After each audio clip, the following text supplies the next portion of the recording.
Salutations, respected viewers. I'm George from Ireland. This video is about David Lammy and white saviours. In case you don't know who he is, Mr. Lammy is the Labour MP for Tottenham, and he's a very prominent member of his party. I think he's in the shadow cabinet. And he's been representing that seat since 2000, when his the predecessor died. That's by the by. But Mr. Lammy, he's come to prominence yet again because of his comments on comic relief. Comic relief has been going since the 80s, and it's a big charity event every March whereby British comedians, they travel to countries which need a lot of development aid, particularly African countries, and they raise awareness of people living in deprivation abroad, and they also do comedy acts and try and persuade people to donate to help their fellow humans around the world, and indeed in the United Kingdom. So that's that. Now, Mr. Lammy took the gravest possible exception to a white named Stacey Dooley going to an African country, I don't recall which, and holding a black baby. So it was such a terrible thing to do that a woman should never show affection to a child of another race. What? Why would that be a big problem? I thought it was a terribly spiteful thing of Mr. Lammy to say.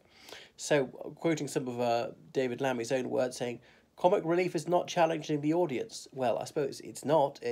There's a comedy element to it, and then it enmeshes that with exposés of the suffering that certain people are experiencing. No, it's not a documentary. No, it's not a highbrow program. It's going to be accessible to everyone, including children. So, no, we don't. There's not some intellectual lecture about economics or anything like that in comic relief. So, even though there is unhappiness in the world, we can do something to help our fellow man and to palliate some people's suffering and to spread some goodwill. And I thought this woman giving a child a hug wouldn't be such a terrible thing to do, but Mr. Lammy obviously disagrees. Why? Because of her race. I was flabbergasted. And what's also astonishing is Mr. Lammy is married to a white. So if he can hug his wife, why can't this woman hug a black child? No parents around, Mr. Lammy. How do you know? They might have been just off camera, given permission a little bit earlier. I don't actually know, neither does he. And the baby had her finger in her mouth, or his mouth. Any parent would have sorted that out, says Mr. Lammy. Well, the parents may not have been in the immediate presence at the time. Why not? What's wrong with the baby putting his or her finger in his or her mouth? Babies do it all the time. I used to. That's really neither here nor there. So, I think it was terrible what he said. Does he want apartheid back or something? Only black people can hug black children, only whites can hug white children or something like that? Why would we want to separate the races? I certainly don't. That we shouldn't care about people if they have a different skin colour. We shouldn't try and help them out. And of course, there are people from other countries who come to Ireland and Great Britain and try to help us out. And that's fantastic. That's to be welcomed. Doesn't matter what their skin colour is. Now, Mr. Lammy had some decent suggestions, saying comic relief filmed some of the night in Africa, as in some of the comedy acts, and used some comics from African countries. Fine, you could do that as well. Why not? Trevor Noah, bring him on. So I think we should care for others. And it was staggering to hear a Labour politician, a socialist no less, saying that we shouldn't be trying to help our fellow man, because that's what this woman, Stacey Dooley, was doing. Human decency, that's to be applauded, not condemned, showing compassion. We do that in practical ways by sending money or sending whatever goods that people need, providing people with whatever services they need, but also just hugging this child. So they're suffering around the world. I'm afraid to say African countries at the bottom of the Human Development Index in almost every case. Let's say roughly 190 independent countries in the world. If you look at the bottom 50 or so, the majority of those would be African countries. Not trying to be discourteous, just telling the plain truth. And obviously there's some African countries which are quite developed.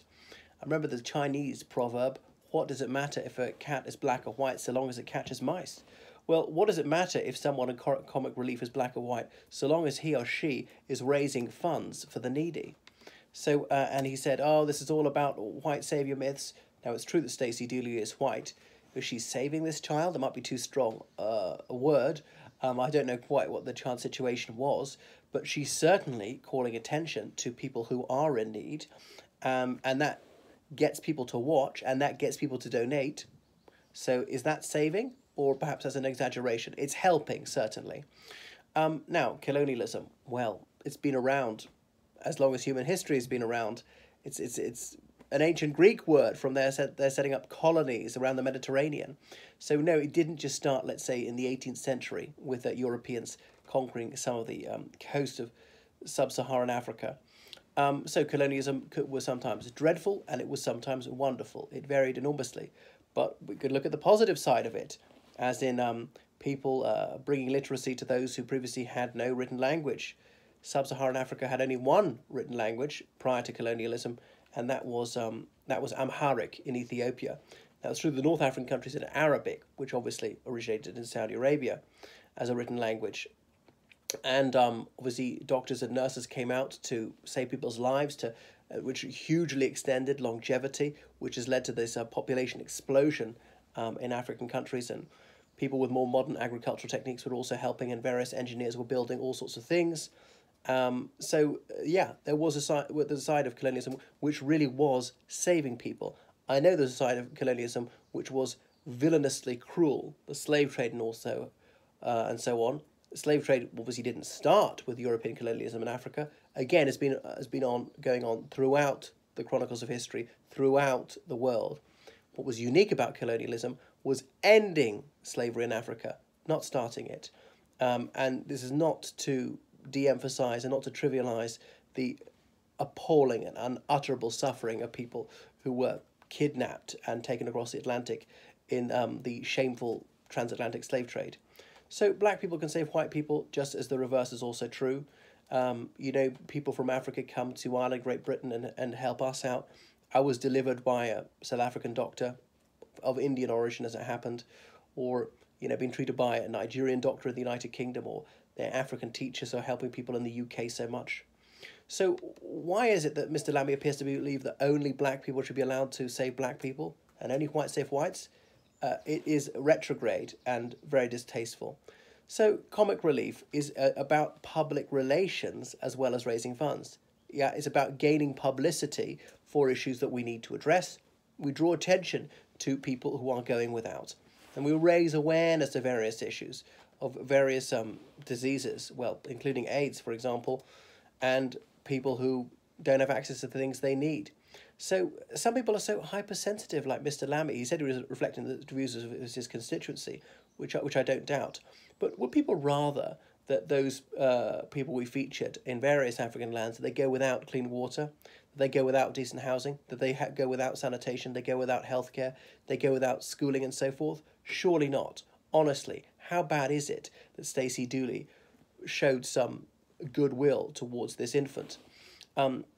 Now, I don't want to overdo it. I realise that there are plenty of African people in school, and there are lots of universities in Africa, and people in Africa got PhDs, and there are Africans who've got Nobel Prizes. So I don't want this to come across as demeaning. The tone is important here, and I'm not suggesting all of Africa is underdeveloped or all people go without. There are obviously plenty of cities with skyscrapers. So some people's perception of other parts of the world is some decades behind. But it comes down to one fundamental question. Should we try to relieve suffering or not? And it doesn't matter a great deal how we do it, rather than being such a fuss pot and saying, oh, well, I don't like the optics of this. So it would appear to me that Mr. Lammy would have no objection to that child being embraced, so long as the person who did it was black. Now, I shan't say whether I have children or not, but if I did, well, I think I can admit that I have nieces and nephews. I wouldn't care if a black person were to hug them just because we're white. Why on earth would you take exception to that? It seems to be appallingly racist to object to that on the basis of a person's race. Remember, Bono was asked about this in 2005 when he was raising funds for Make Poverty History, saying, aren't companies donating this just to garner publicity for themselves by helping this charity? He said, I don't care, because it was the end result. If this reduces suffering, if this provides access to medicine to those who are currently denied medicine, it doesn't matter a fig. All right, what matters is we solve problems, not the visuals of it. So I've got to strive not to be patronising, and as I've said, Africa is developing. Some countries are fairly wealthy. I mean, Egypt and Morocco and so on, they're quite developed, got almost 100% literacy. South Africa, in some respects, is highly developed. with some global cities, with some worldwide companies, Standard Bank and South African Airways flying all over the world and things like that. Certainly the educational sector at its best is almost world class. You know, Botswana is quite developed, as has free and fair elections and is really a model for the continent. Kenya likewise. And when we talk about people living in penury in these countries, in those cases, we're not talking about starvation or usually even malnutrition. But, you know, obviously Africa is enormous, got almost 1 billion people, so it's variegated. And so there's a huge amount of diversity geographically within the continent or even within one particular country. We look at Kampala, Uganda, and its major problem seems to be traffic jams, so not underdeveloped in that sense. So the IT industry and banking and so on is thriving in many of these African lands. So I realise that some people may not be so clued up, and as I say, their notion of the situation in Africa might be decades behind, or very simplistic, think it's all the same. I remember even hearing this about Romania, a Britisher saying to me, what, a third world place? And no, I mean, it never was, so long as we had the expression third world. Romania would have been second world in the 1980s. But you can see how people can really overstate things and not grasp the complexity of a situation. So we could talk about black countries in general, as in the African diaspora. And obviously, some of them are more affluent and more advanced than some white countries. Look at the Bahamas, for instance. The richest country in the Caribbean would be much wealthier than Moldova, for instance. I'm not sure that's true for some other African countries. For example, South Africa would be wealthier than Belarus, just possibly. And then I think it was Mr. Lammy touched on this. He claimed that Africa was wrecked by colonial rapine. Well, I'm not so sure about that, or rapine, I think I should pronounce it, because we look at the Congress of Berlin, which is when the whole of Africa was carved up by several European countries and the United States, 1885. Or what was the situation prior to that? I'm afraid to say that none of Africa was highly developed, even by the standards of the 1880s at the time. We could look back to ancient Egypt, yes, and that was a world-beating civilization in its day. But by the 1880s, even Egypt had fallen well behind. And colonialism going on in Africa long before European colonialism, really. If you look at the Ottoman Empire, which ruled the whole of North Africa, and all right, the Ottoman Empire was based in Istanbul, so you could argue that's Europe, but that's splitting hairs, really. So prior to European colonialism, there were no wheels in sub-Saharan Africa. I realise the Dutch settlers brought them to South Africa in 1652 when they landed at the Cape of Good Hope, and on and on. So there weren't scientific breakthroughs there. Not wishing to be demeaning, I'm just telling the honest truth about the situation. So there was a low level of development. I don't wish to be insulting, I'm just telling it how it is. And so colonialism did help enormous strides be made in a very short period of time. And not pretending that the colonialists were doing this out of the kindness of their heart. Most people are actuated chiefly by self-interest, and there were obviously benefits for the metropolitans, for France, the United Kingdom, and for the white immigrants to Africa. Let's call them immigrants, not settlers. People often say this. Why is it if, let's say, a Ghanaian comes to the United Kingdom, she is an immigrant, but if a Britisher went to Tanzania in the 1920s, that person would be a settler? Well, fine, we can say settler, we can say immigrant, they're synonymous. So it was not highly advanced, certainly sub-Saharan Africa, until colonialism came along. Look at Zimbabwe, that building in Zimbabwe after which the country is named. It wasn't that huge or magnificent, so I don't wish to be demeaning. I hope this doesn't come across as offensive, I'm just telling it how it is. But the notion that Africa was impoverished by colonialism is not quite true. And I realise many people were taken abroad, but then we're told population explosion was also damaging as well. And there were huge numbers of minerals which were taken abroad, but often these minerals were not being accessed until that time. Let's say rubber plantations in the Congo set up by the Belgians. There was no rubber till the Belgians brought it. Obviously, it was only in Brazil. Or copper or various other minerals or diamonds were not being dug up until the colonial powers established themselves there. So that's that. Perhaps I've gone off on a tangent and we could talk about colonialism some other day.